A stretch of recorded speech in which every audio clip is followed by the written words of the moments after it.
ಆಗಲೇ ನಾವು ವಿಧಾನಸಭೆಯಲ್ಲಿ ಮತ್ತು ವಿಧಾನ ಪರಿಷತ್ನಲ್ಲಿ ನೀಟ್ ವಿರುದ್ಧ ನಿರ್ಣಯವನ್ನು ಮಂಡಿಸಿ ಅದನ್ನು ಸರ್ವಾನುಮತ ಅಂಗೀಕಾರವನ್ನು ಪಡೆದಿದ್ದೇವೆ. ಇದರ ಉದ್ದೇಶ ಇಷ್ಟೇ, ನಾವೇನು ಕೇಳಿದ್ದೀವಿ ನಿರ್ಣಯದಲ್ಲಿ ಅಂತಂದರೆ, ಕೇಂದ್ರ ಸರ್ಕಾರ ಏನು ನೀಟ್ ಎಕ್ಸಾಮನ್ನು ಕಂಡಕ್ಟ್ ಮಾಡ್ತಾ ಇತ್ತು, ಇದರಿಂದ ನಮ್ಮ ವಿದ್ಯಾರ್ಥಿಗಳಿಗೆ, ವಿಶೇಷವಾಗಿ ಗ್ರಾಮೀಣ ಪ್ರದೇಶ ವಿದ್ಯಾರ್ಥಿಗಳಿಗೆ ಅದು ಪ್ರತಿಕೂಲವಾಗಿರ್ತಕ್ಕಂಥ ಒಂದು ವ್ಯವಸ್ಥೆ ಇತ್ತು. ಅದರಿಂದ ಗ್ರಾಮೀಣ ಪ್ರದೇಶದ ವಿದ್ಯಾರ್ಥಿಗಳಿಗೆ ತೊಂದರೆ ಆಗ್ತಾ ಇದೆ ಅಂತಕ್ಕಂಥದ್ದು ಇದನ್ನು ಮನಗಂಡು ನಾವೇನು ಹೇಳಿದ್ದೀವಿ ಅಂದರೆ, ಹಿಂದೆ ನಮ್ಮ ಕರ್ನಾಟಕ ರಾಜ್ಯದ ತನ್ನದೇ ಆಗಿರ್ತಕ್ಕಂಥ ಒಂದು ಇತಿಹಾಸ ಇದೆ.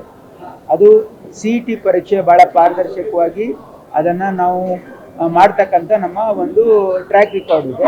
ಹಾಗಾಗಿ ನಾವು ಏನು ಹೇಳಿದ್ದೀವಿ ಅಂದರೆ, ಕೇಂದ್ರ ಸರ್ಕಾರ NMC ಆ್ಯಕ್ಟನ್ನು ತಿದ್ದುಪಡಿಯನ್ನು ತಂದು ರಾಜ್ಯ ಸರ್ಕಾರಗಳಿಗೆ ಎಕ್ಸಾಮ್ ಕಂಡಕ್ಟ್ ಮಾಡೋದಕ್ಕೆ ಅವಕಾಶ ಮಾಡಿಕೊಡ್ಬೇಕು ಅಂತಕ್ಕಂಥದ್ದು ನಮ್ಮ ನಿರ್ಣಯವನ್ನು ಮಂಡಿಸಿದ್ದೀವಿ. ಇದು ತಮಗೆಲ್ಲ ಗೊತ್ತಿರೋ ಹಾಗೆ ಈ ನೀಟ್ ಎಕ್ಸಾಮ್ ಬಂದಿರತಕ್ಕಂಥದ್ದು ಒಂದು ಸುಪ್ರೀಂ ಕೋರ್ಟ್ ಜಡ್ಜ್ಮೆಂಟ್ ಇಂದ.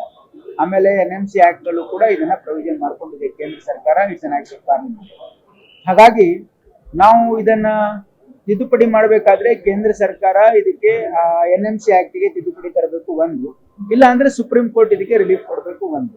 ಇದು ದಕ್ಷಿಣ ಭಾರತದ ರಾಜ್ಯಗಳ ಒಕ್ಕೂರ್ಲಿನ ಇದೊಂದು ಅಭಿಪ್ರಾಯ ಇದೆ. ಯಾಕಂದ್ರೆ ತಮಿಳುನಾಡುನು ಕೂಡ ಅವ್ರ ಅಸೆಂಬ್ಲಿಯಲ್ಲಿ ಪಾಸ್ ಮಾಡಿದ್ದಾರೆ. ಇವನ್ ತೆಲಂಗಾಣದಲ್ಲಿ ಆಗ್ತಕ್ಕಂಥ ಒಂದು ಮಾಹಿತಿ ಇದೆ. ಹಾಗಾಗಿ ದಕ್ಷಿಣ ಭಾರತದ ಎಲ್ಲ ರಾಜ್ಯಗಳು ಮತ್ತು ವಿಶೇಷವಾಗಿ ಎಲ್ಲ ರಾಜ್ಯಗಳು ಇದನ್ನ ಯಾಕೆ ಕೇಳ್ತಾ ಇದ್ದಾವೆ ಅಂತಂದ್ರೆ, ಕೇಂದ್ರ ಸರ್ಕಾರ ನೀಟ್ ಪರೀಕ್ಷೆಯನ್ನ ಪಾರದರ್ಶಕತೆಯಿಂದ ಅದನ್ನ ಕಂಡಕ್ಟ್ ಮಾಡೋ ಅರ್ಹತೆ ಅವ್ರಿಗಿಲ್ಲ ಅಂತಕ್ಕಂಥದ್ದು ಪ್ರದರ್ಶನ ಮಾಡಿದ್ದಾರೆ.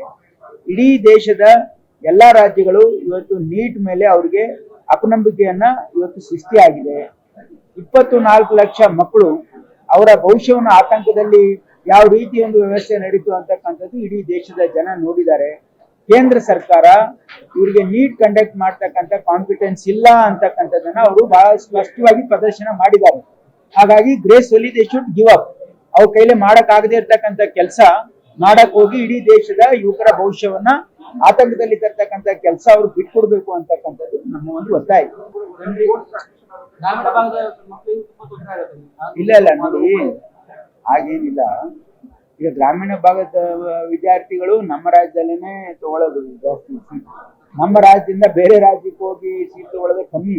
ಅಂದ್ರೆ ಆಲ್ ಇಂಡಿಯಾ ಕೋಟಾ ಇದೆಯಲ್ಲ, ಆಲ್ ಇಂಡಿಯಾ ಕೋಟಾಗೆ ಬೇಕಿದ್ರೆ ಅವ್ರನ್ನ ನಡೆಸ್ಕೊಳ್ಳಿ. ನಾವು ಹಿಂದೆನೂ ಕೂಡ ಒಂದು ಪದ್ಧತಿ ಏನಿದೆ, ಆಲ್ ಇಂಡಿಯಾ ಎಂಟ್ರೆನ್ಸ್ ಅವ್ರು ಮಾಡ್ತಿದ್ರು. ಅಂದ್ರೆ ಈಗ ಆಲ್ ಇಂಡಿಯಾ ಕೋಟಾಗೆ ಅವ್ರು ಮಾಡ್ತಿದ್ರು. ಬಟ್ ಈಗ ನಾವೇನ್ ಹೇಳ್ತಾ ಇದೀವಿ ಅಂತಂದ್ರೆ, ಕರ್ನಾಟಕ ರಾಜ್ಯದಲ್ಲಿ ವಿಶೇಷವಾಗಿ ಅವರು ನೀಟ್ ಸರಿಯಾಗಿ ಕಂಡಕ್ಟ್ ಮಾಡ್ತಾ ಇಲ್ಲ.